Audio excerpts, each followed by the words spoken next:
Okay. So I don't know why I said okay. This is recording. We're recording episode one of a what is it? A book of feast and a bottle. I need to remember that. But we're recording episode one. My name's Zaid, and you are Candice. okay, and you'll get to know who we are, and I don't know. I guess I'm uh, somewhat of a nerd who pretends not to be a nerd, and Candice is a nerd who has given up on pretending she's not a nerd. I think. Uh, Yeah. go. No, I was just gonna say I'm afraid at this point it's a little pointless for me to pretend like I'm not a nerd. Oh, the idea is that we're gonna be reading a book, which today was "Do Androids Dream of Electric Sheep" by Phillip K Dick. We're gonna be reading a book. We also made a dish. We'll talk about that in the second half.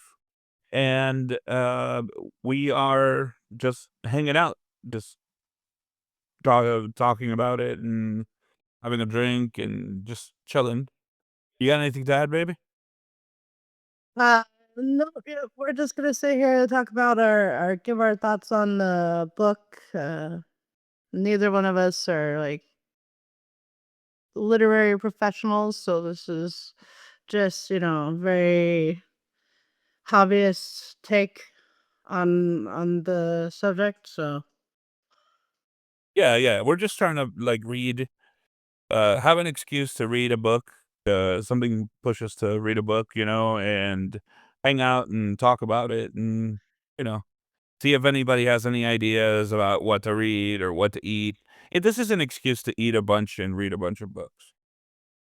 hmm absolutely, and we would love to take suggestions from people and really expand our horizons a little bit. Yeah.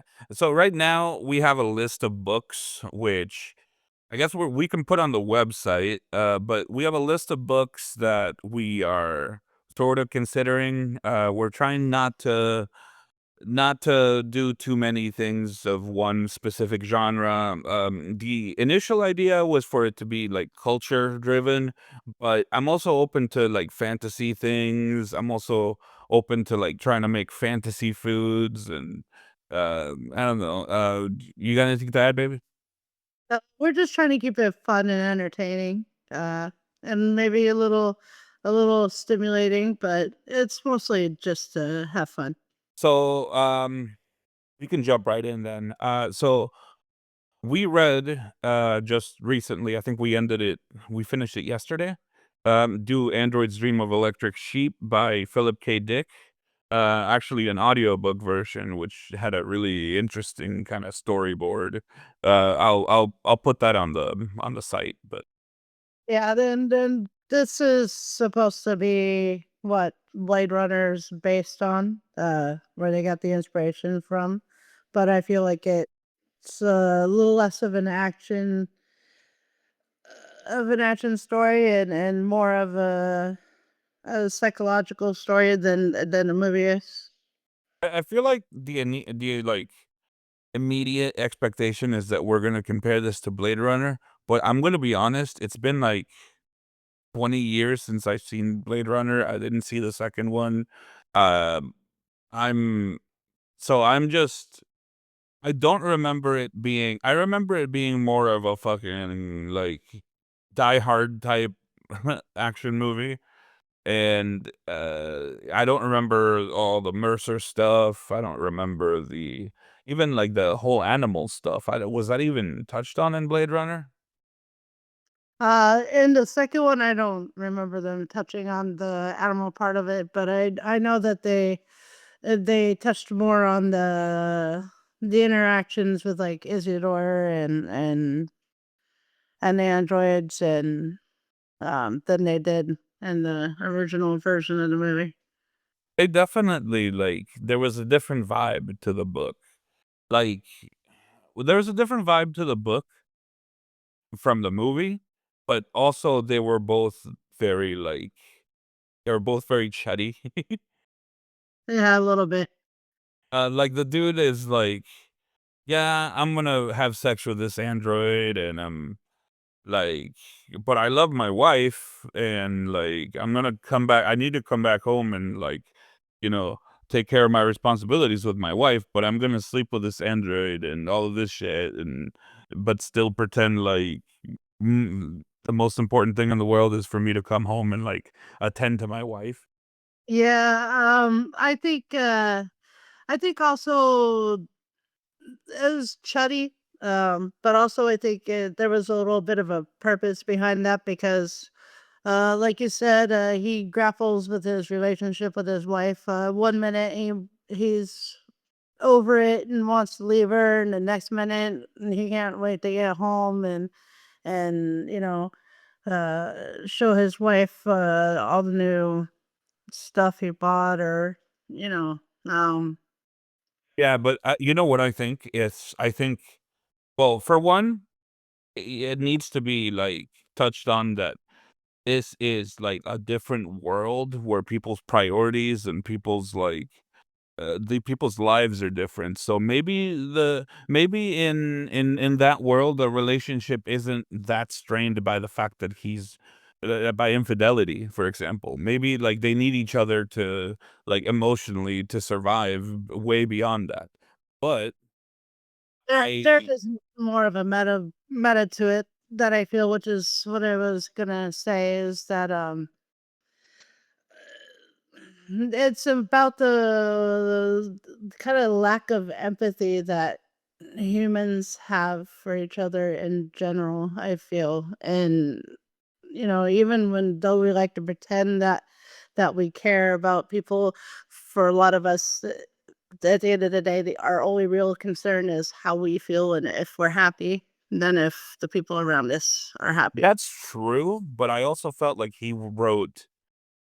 definitely wrote this from the perspective of he is like the main character, and like his relationships seem rather shallow too. And we don't know if this is like the writer's sort of like experience with relationships, or if this is a point that he's trying to make, I guess. Or if it's intentional, yeah. That it is just hard to determine. Yeah, and like the mercerism stuff was Uh, on a maybe, I have to remember that this is an older work, because it sort of feels like whenever I'm trying to determine whether something is a trope or something is kind of a little too on the nose, I have to remember that this is probably like this is where like the original idea of a lot of these things that were expanded upon came from. So of course it's going to be a trope. Yeah, it's hard to be not to be dismissive when you're so used to reading these tropes in literature or seeing them in media, not to just go, "Oh, that's right, this is where it came from." But I mean, that being said, I felt like this was definitely there was more like nuance to this and more like depth to this than there was like the movie, for example. But like I don't know. Not all of it was good. Like the stuff about like the kipple, I had a hard time keeping like serious about the kipple stuff. Yeah, the weird, mm, like, cheesy, like, childish type words that they would use for some things. I don't understand the need to replace, the idea of trash with kibble, but, maybe I just need to read the book again. Well, I mean, I get sort of what they were doing with like the psychological aspect of like clutter will like take over and like this like sort of like obsession with like cleanliness and stuff. And I don't know if this is Isidore, the fact that he's special or whatever, or is this like an obsession that something that's just like society, something that Yeah, that's true. he definitely we definitely heard more about the Kipple when, the story was focusing on him than you did when other people were the focus of the story, like, Deckard. Um, I think it was just once for Decker, right? yeah, at the end, I remember him when he was, listening to the radio at the end there, they were talking about the Kipple. Um, but other than that, all instances of Kipple that I can think of were mostly in relation to Isidore. Uh, Another thing that is just, about the whole empathy thing is, like, the obsession, like, hmm, the obsession with animals and taking care of animals, but outside of the animals, like, your relationship with other humans don't seem as important to Deckard or even a lot of the other characters, seem their empathy kinda runs out when it's not dealing with an animal. They're not as empathetic to the other characters in the book. Um, I think I that's a key, like, aspect of that, is that they've, like, sort of, like, commoditized empathy. To where it's like they're the Sims and it's just a gauge and it, "Oh, my empathy's low, I better go." That's like if you right now are like, "Oh, man, I feel like shit, I'm gonna go and donate money to starving kids, so that I can, like, have, like, positive karma or something," you know? mm, or the fact that, you care about taking care of your animals even if they're not a real animal, like, you even if it's an electric one, they felt obligated to keep up appearances, but having a briefcase made out of baby hide is no big deal. In fact, it seemed like Always helped me out. yeah, that one was weird. We had to fucking pause right when that happened, and we're like, "Wait, what?" Baby hide? Like, you Mhm. couldn't like, I get it, but, like, as a metaphor, you couldn't go to for something less, like, excessive. Yeah. Also, how about the fact that they're living in a war-torn world where they're still actively dealing with the repercussions of a war that nobody remembers what it was even about or who was fighting in it. But the effects of it were still being felt with the dust. I mean, I thought that was very strange that very little mention was made of how the world even ended up in that state to begin with. I like that though. I like that it's all left. I like that they are not taking 3 chapters to explain to you, like, oh, like, because when a story goes that way and, like, they start to explain, oh, like, it always sounds the same, and they're like, "Oh, the humans met the Gorgons and blah, blah, blah," you know, like, there are all of these, like, sci-fi tropes and shit that I'm so fucking sick of hearing that I don't want exposition of, like, 3 chapters. I would rather, it come on a need to know basis. Like, you were talking about the dust, the radioactive dust? I'm pretty sure they didn't even fucking say anything about that until, like, chapter 17. There was very little mention of it in the beginning. Or there was some mention of it in the beginning, but they mentioned it a few times throughout uh the book. I like that. Mm. I like that they're not, like, just like, "Oh, because the other option is you get books like, uh, um for example, like, Game of Thrones and stuff, Song of Fire and Ice, where they're like, "Oh, and this is, the rock that is next to the house, and there was a rock next to that," and they fucking describe everything, and even stuff that isn't going to be relevant. Yeah, that's true. Or dedicating entire books to the history, like in the case of the Iliad, is it's a bit much. I agree. Um, Another thing is that kind of struck me is that the whole the whole book almost feels as if it's taking place inside like one person's like reality, as in it's the events themselves are not actually happening, but they're happening inside somebody's imagination. Um, do you understand what I mean by that?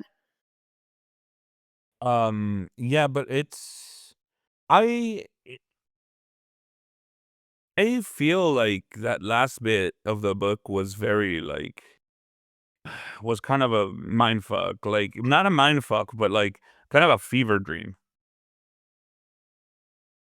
Yeah, and the whole pseudo religious event with Deckard in the desert and him going out and finding an Mhm. animal, which is all he ever wanted was to be able to go out and find a real wild animal and uh having this like religious experience in the process only for him to go home and find out that it was an illusion anyways.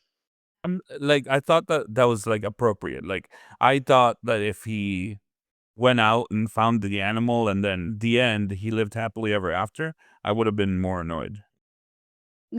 Yeah, I agree. I think that would have been very, very dumb. Uh, to be honest, the way that the book ended, anyways, was just very abrupt and unsatisfying. So, Although I do think there's more books in the series, so like that's not really on the author. mhm. Although yeah, the author's a little bit of a chud, but also like when was this written? Like sometime in the 50s. So uh, like in the 60s, I believe. Yeah. it's not like he was like it's not like this seems like super.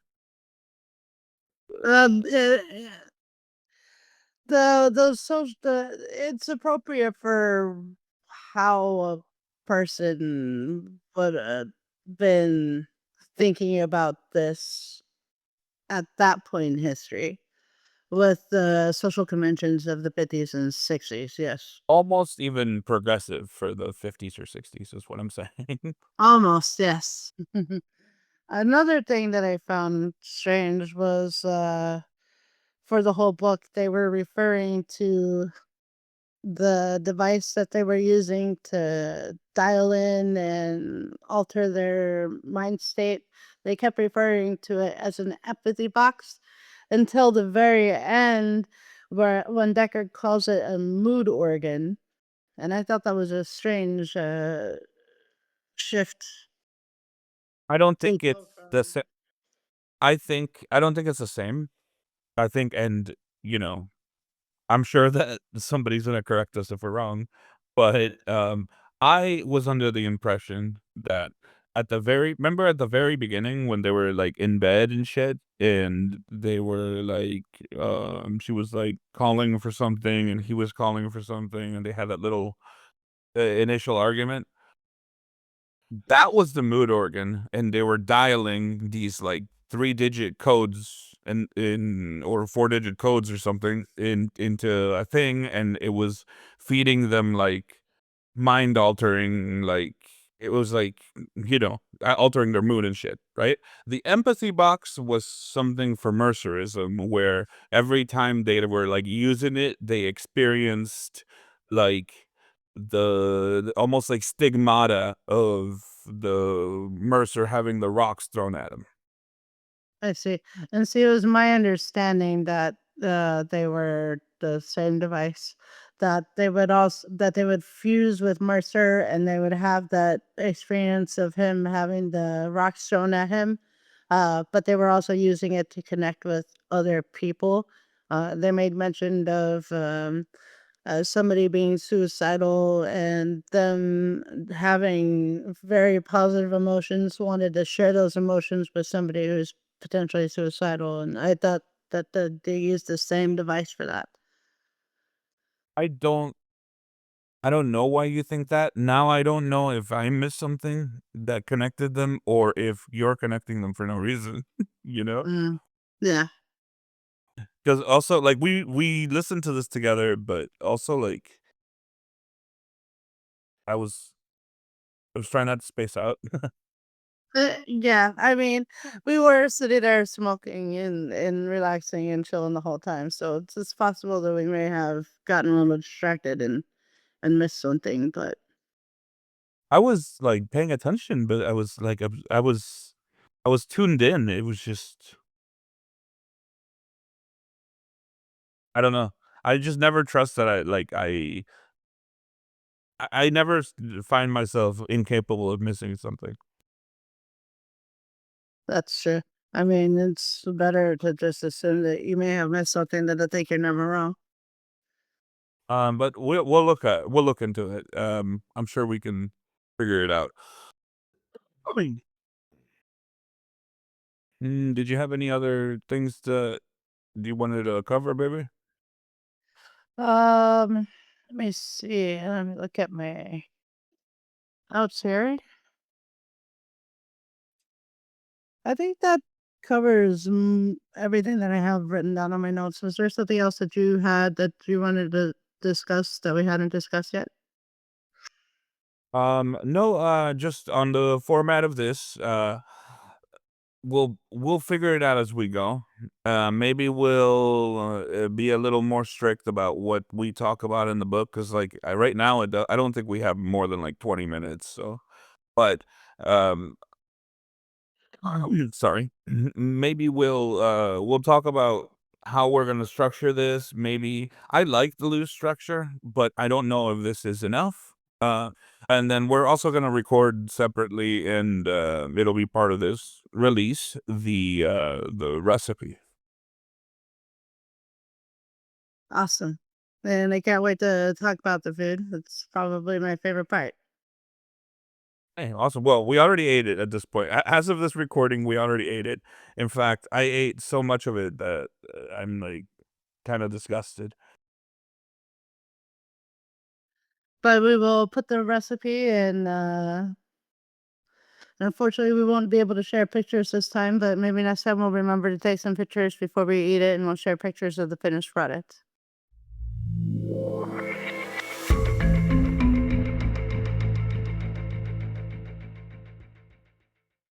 Now for the delicious part of the program.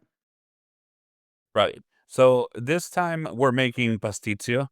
We're not this is just the way I've had it before. I'm not claiming that this is the most authentic. I'm sure there's things in fact, I wanna hear about, like, if there's something, that is supposed to be different, tell me about it because this is just how I've had it, like, from just, like, family recipe. Um, you got anything to add, baby? No, I did notice when I was looking up recipes that there were some differences in choices that people made with cheese when doing the bechamel and seasonings a little bit, but I'd be interested to hear people's takes on it too. Yeah, so this is a three-part thing. This is I guess, to summarize it, it's basically a lasagna, but it's Greek, um, and it's not the moussaka, which is their other, like, lasagna thing, but, this is noodles, like these hollow noodles, um, that I've always heard just called as, pastitsio noodles. They're big hollow noodles, and then it's a layer of meat, and then it's a layer of bechamel. Um, so it's a little more simple, at least, than a lasagna, 'cause a lasagna tends to do multiple layers, but so maybe this is a good way to get into making lasagna if you're a little intimidated. Yeah, it's certainly, like, more approachable, it's easier. It's like a beginner's lasagna, but, I mean, not to put it down, but, I mean, I do like lasagna better, to be fair, but, I mean, it has its place. It's a much more approachable meal and something that would be a little easier to do during the week than trying to do a lasagna if you're busy. Also, a little, less expensive. That ricotta cheese, especially, like, that's always what throws me like, intimidates me a little bit about making a lasagna because 'cause I'm like, "Man, I gotta buy a whole, like, thing of cheese just for it," you know? right? And then you gotta find other things to use it in after you get done because you don't want to waste, ricotta. It's so Yeah, and it goes bad, like, as soon as you think about it. immediately. Yeah.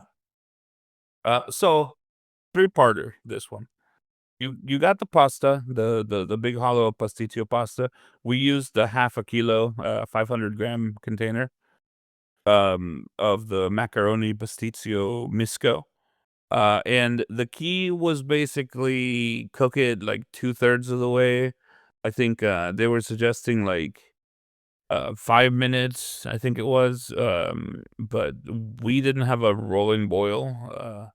You got something to add? No, probably about 5 minutes in a rolling boil. Uh, it was 8 to 10 minutes on the package, so you want to cut it off about three minutes ahead of time. So Okay. And it came out, perfect, thankfully, so, yeah, 2/3, like, 5 minutes, 5 to 8 minutes seems to be the golden spot there. So you boil the pasta, you set that aside, and then you gotta do your meat, and that is you wanna do this one, baby? so you start off with your garlic and onion, and the peppers. And basically all your vegetables, you want to saute them in some olive oil first. You want to get them like a nice golden brown color on the garlic, or until the onion starts to become translucent and it starts to smell very strong. Um, once everything has become aromatic, you want to add the beef. Um, you probably want to use something a little leaner so you don't have to worry about draining off excess oil. Probably like 90-10 would be ideal, I would say, for What something did like we use? we usually use 90-10 for most things. So uh now once you add the meat, you brown it.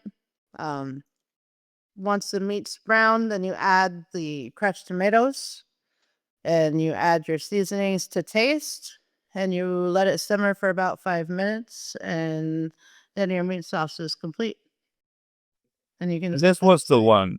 This was the one sorry, go ahead. no, go ahead. Oh, I was gonna say before I forgot, this was the one where, like, there was a difference in what people did. There was a guy that was using cinnamon, there was a guy that was using, I saw some variants. I I don't know, maybe just the people that I had it, from didn't like those spices. Okay, I don't know. uh this was my first time trying Pastitsio, also making Pastitsio. uh so I was not 100% sure what to expect, but I followed the recipe pretty closely, and just instead of using what a lot of people did and using cinnamon and bay leaves for the seasoning, I just used a bunch of oregano, salt and pepper too, obviously. So, but I'm sure you could probably use a combination of any of those, and it would be delicious. Yeah, and I'm sure that, like, different places, uh, do different things, and everybody's got, like, a home recipe or something. Yeah, everybody's got their variations. Uh, so then the third part is the bechamel. And so this is pretty simple. You melt butter in a pan, equal parts butter and flour. So in our case, we use 4 ounces.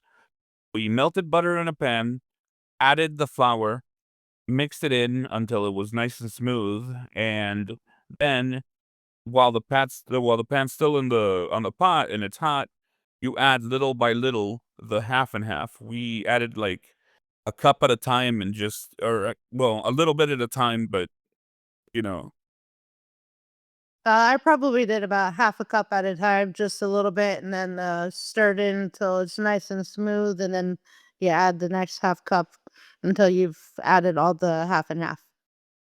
yeah. And after you do that, then uh, you make sure there's no clumps, and then now this is the part where some people add eggs. I think you're supposed to add eggs. Pretty much the standard recipe calls for eggs, I think. Every time I had it, they didn't add eggs. This is where they just added cheese. So I don't know if that means that what I had wasn't like real bechamel or real pastitsio. And I think just people were trying to watch cholesterol, so they didn't add eggs. But honestly, it tastes good both ways. And the even if you use cheese, in their bechamel, using a little bit of egg, to thicken it can help. It just really depends on how much liquid you've added and how much cheese you've added. Uh, you don't want it too thick, it still has to be spreadable like a sauce, but you don't want it really thin either. Yeah. Whatever way we had it was like perfect though. Like it came out like uh but then the next part, assemble. You want to do this one? Yeah, so for the next part, you take your pan and you put the noodles at the bottom of the pan. You add some oil to the noodles and you separate them so you can get a nice even layer at the bottom. Um, you also want to mix in a little bit of egg and cheese here too, so that as it's cooking, it will stick back together. You don't want it to remain loose. You just want it loose while you're putting it in the pan so you can make a nice even layer. Then once you have the pasta in, you add the meat sauce and you want to, tap that on the counter a little bit and make sure that it settles and is even. And then once you have the meat sauce in, you add the bechamel on the top and you smooth it over. And you can finish it off with a little extra cheese on the top. Your cheese of choice, we used feta for this time.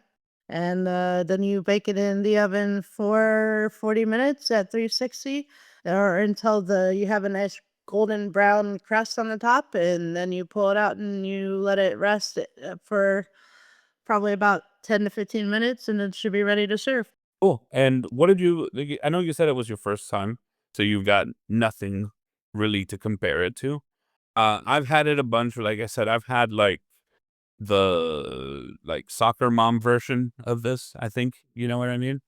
Mhm. But I fucking love this. I love this, but I'm biased because I things like spaghetti, lasagna, anything like that, any like noodles and meat sauce and cheese thing, I am a sucker for.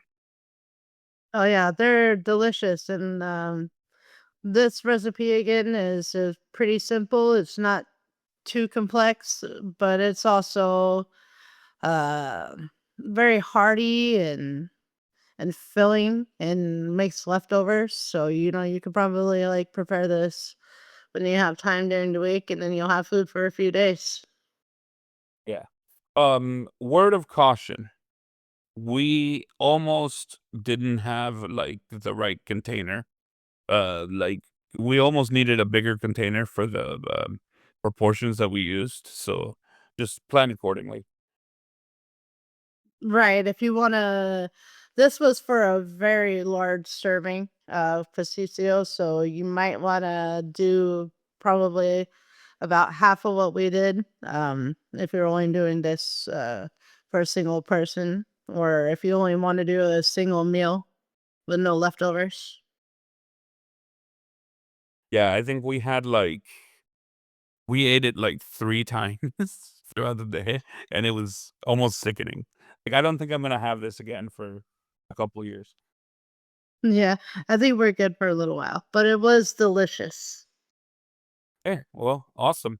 So I think in the future, we're gonna do a little bit maybe, like, we'll tell people, hey, like, in advance, "Hey, we're gonna be reading this book, and we're gonna be doing this recipe," so they can follow along or, like, suggest things or, like, tell me if I need to make any changes to it ahead of time, you know? But just we're feeling it out right now. If anybody has any suggestions or anything, like that about how this could go smoother, I welcome them. I don't know. I don't really know what I'm doing. All right. Yeah, definitely would not mind some pointers. I feel like This is a little bit awkward, but this is first time doing a podcast for me, and probably going to be the first time cooking a lot of these recipes. So I'm excited to hear people's take. Yeah, we'll get better. So, see you guys next time. All right, thanks, guys.